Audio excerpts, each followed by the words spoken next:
What's something you know but you really shouldn't? CW, sexual assault. My grandpa beat my grandma almost to death several times, and most of their 12 kids were conceived through rape. Like, grandma would come home from the hospital after just having a baby, and sometimes he wouldn't even give her a chance to take her coat off or put the baby down before attacking her. She had to go and get restitched several times. She tried to leave, but her family told her that that's just how marriage is. Grandma got drunk at Easter once and told me and a couple of my female cousins all this, but not her own kids. She also said to never trust men and made sure when we got married to give us all pawn-friendly jewelry for if we ever needed an out. Grandma struggled with a lot of addictions over the years, and, knowing this, I can kinda see why. That apparently losing my job is an obstacle I can overcome, because look what my husband overcame. And then my boss also told me she'd been recommended for institutionalization 3 times at least. This whole thing lasted around 2 hours, and I honestly am still reeling. From what I've heard in this small town, other people have said she's a bit off. I saw her do things that were really weird, but yeah, being told that, especially after hearing stuff about payouts from insurance etc., I just had no idea why the hell she was telling me it. That my old boss didn't walk into a saw. His son accidentally cut his dad's leg off. They were doing work. The saw was in a place it shouldn't have been, and the kid sawed into a bush and got the dad's leg. While waiting for the ambulance, the dad told his son, "I walked into it. It was an accident." For months the kid had guilt, then months after that the parents told the son the truth and he had a mental breakdown. I was told this while being fired from an admin position at a motel.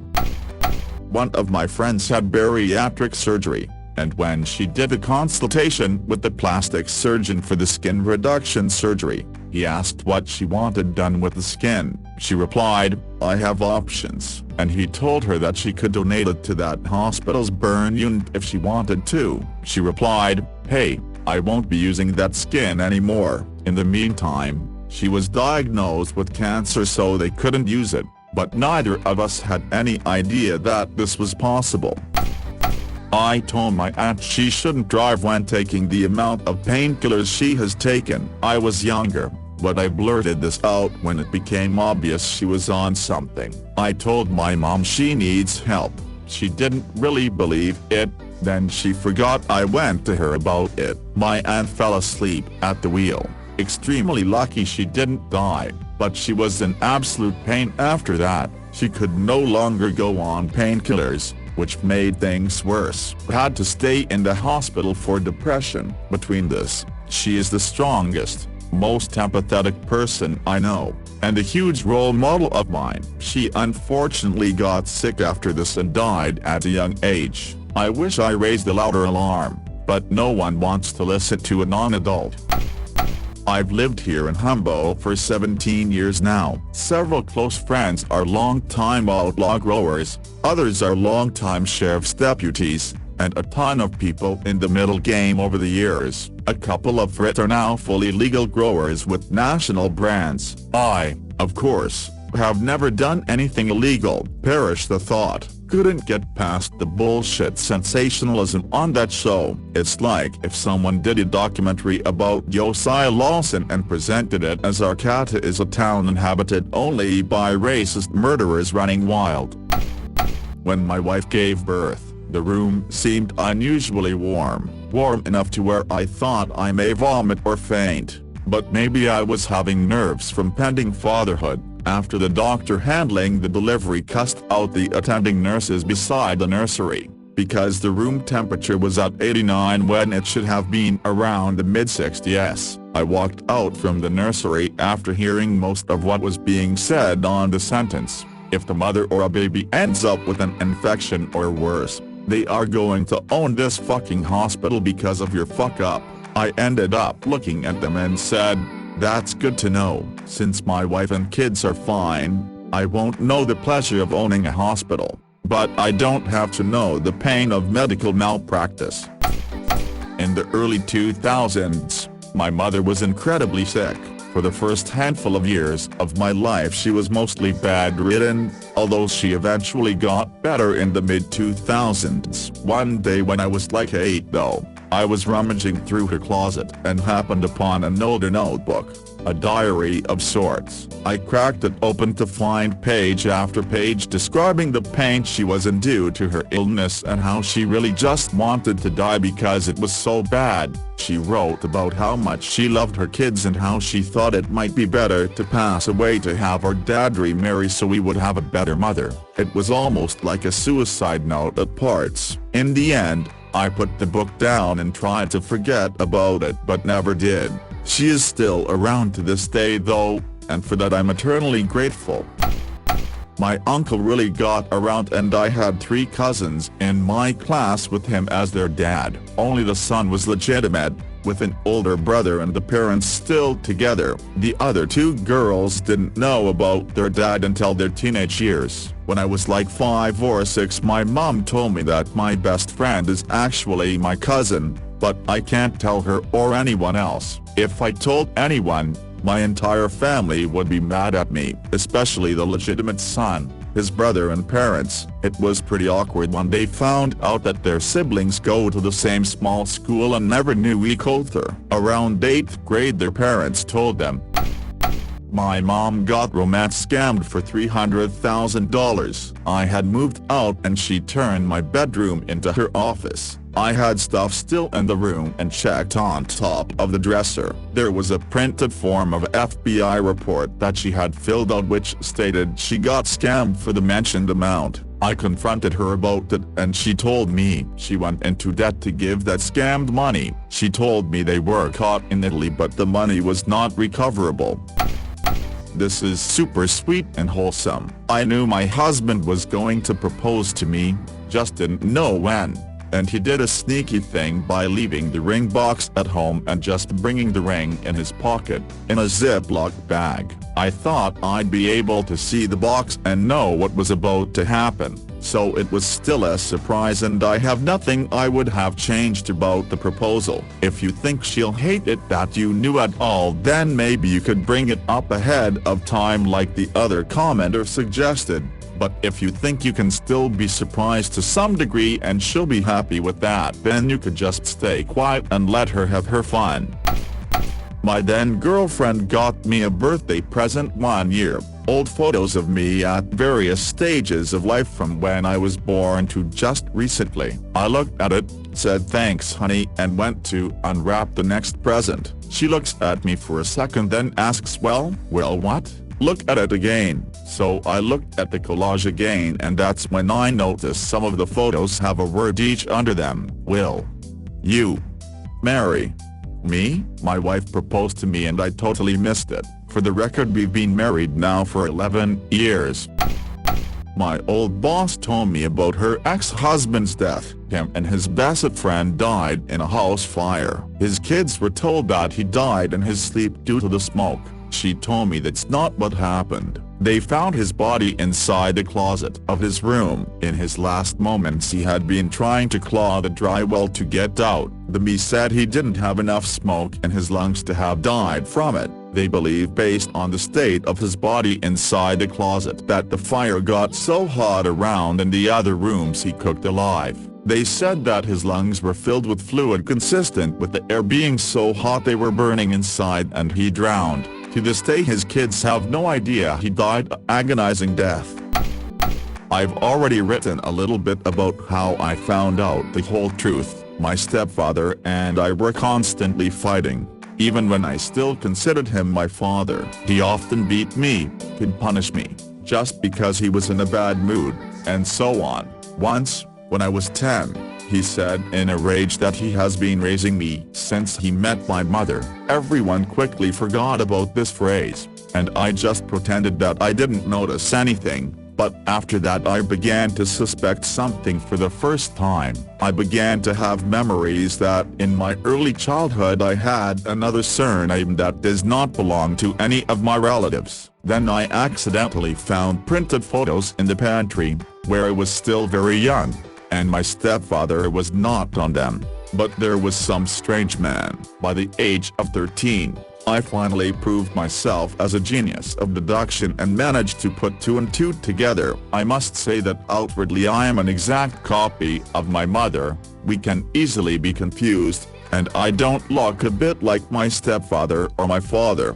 Besides, I've always hated my stepfather and never considered him a part of my family, so for a while I doubted if I was wishful thinking. What if I just want to have a reason to cut him out of my life? So I asked my aunt directly about it. We don't have a very big age difference. She was 12 when I was born. We were always very friendly and I trusted her 1000%. She confirmed my guesses. Thanks to her, I found my father on the Russian equivalent of Facebook. We slowly began to correspond, although it was terribly awkward, and we were both scared and just didn't understand what we needed to talk about at all. But over time, we started chatting on the phone, then occasionally meeting and walking. By that time, my younger brother was born, so no one really cared what I was doing. But if my mother asked, I answered that I was going to a friend's house or to the cinema. And when I turned 17, I went to university and moved into a separate apartment, and then got married altogether. So my mother stopped controlling my life in any way. Dad and I started communicating like the most ordinary relatives. Over the years, it turned out that he and I have a lot of common interests, even to the point that we have the same favorite movie, and everyone in my family loves cats, except me and him. We prefer dogs. In recent years, we have been celebrating the New Year together. In Russia, Christmas is not particularly celebrated. New Year is the most important holiday. Dad's new wife is one of my best friends, and I am looking forward to having a little sister. She will be younger than me by more than 23 years. I'm happy that everything turned out that way. So here it is. Mom and I have been lying to each other every day for the last 10 years, even though we both know the truth. I don't keep in touch with my stepfather, but Mom thinks it's because I'm still offended by the way he treated me. I don't even know if this will ever change or not. Same thing happened in my family, except it was my great-grandmother that told us, and it wasn't because she was lying. It was because she refused to accept the truth. My biological great-grandfather fought in World War II. According to others in the family, he was a completely different man when he came back. He went from being sociable and friendly to being withdrawn and quiet. Sometime after he came back, my great-grandmother used to tell us he accidentally killed himself with his shotgun while he was cleaning it. We accepted that as children, but you get older. He was former U.S. Army and trained with firearms, and he shot himself in the head with a breech-loading hunting shotgun. There's no way that was an accident. I think she just couldn't accept that he wanted to die, especially since doing so left her to raise both of their children alone. It puts you in the hardest position ever. I knew my sister-in-law was raped. I found her after it happened and she made me swear not to tell anyone. I immediately called her sister and told her because this chick needed to go to the drive. She had been a virgin and was bleeding really badly. She made me swear to at least not tell my husband. The secret stayed between 10 of us. It haunted me for weeks. Not only that, but her sister knew and told my husband. It caused a huge blowout fight between us. To last year, I'm talking to the pastora from our church. She's the aunt of the guy my sil is engaged to. She had broken off their engagement after her ordeal because she felt dirty. Eventually they resumed their courtship because he said it didn't change his opinion of her. The pastora then says something like, "I'm so glad my nephew was able to look past CLS transgression." I was so pissed. Like, are UFR calling her being raped a transgression? That's when I found out the for real truth. Sil was having an affair with a married man, and she took advantage of one night when no one was going to be home. It was just my 7-month pregnant self, my 3-year-old, and her that night. She snuck the guy into the house. Then afterwards she felt so guilty she cried rape when I found her in her room with bloody sheets. She continued to feel guilty, so she confesses the truth to her sister, who told the pastora, and years later, the pastora told me. Then she swore me to secrecy. But fuck that. This time I told my husband right away, and to this day, my still didn't know that we know. To be honest, I can live with that, because at least this time, I'm not hiding it from my husband. That my uncle didn't die in an accident. He blew his brains out. My mom is a bit of a sitcom-esque idiot who thinks if the door is closed we can't hear her talking in a normal voice on the other side 5 feet away. Heard her on the phone talking to other relatives about what happened. On a similar note, my best friend's growing up, his parents divorced after him and his brother turned 18. He died in a motorcycle accident. What had happened was the guy wanted to get back together. He was bipolar, drinking heavily and doing coke. Started hanging out with bike clubs after the divorce also. He was telling his ex he was suicidal. She convinced him to come over. He ended up going under the tire of a semi in a turnaround. Weird coincidence that he wanted to die, and just so happened to have a fatal accident right after saying that. She confided in me that she 100% believed it was intentional, as he died instantly. On a side note, it's fucked up to involve anyone in your suicide. That poor truck driver. When the driver got out to help and call an ambulance while freaking the fuck out, someone hopped in his cab and stole all his stuff. The old friend doesn't know the circumstances surrounding his dad's death like I do, and his mom swore me not to tell.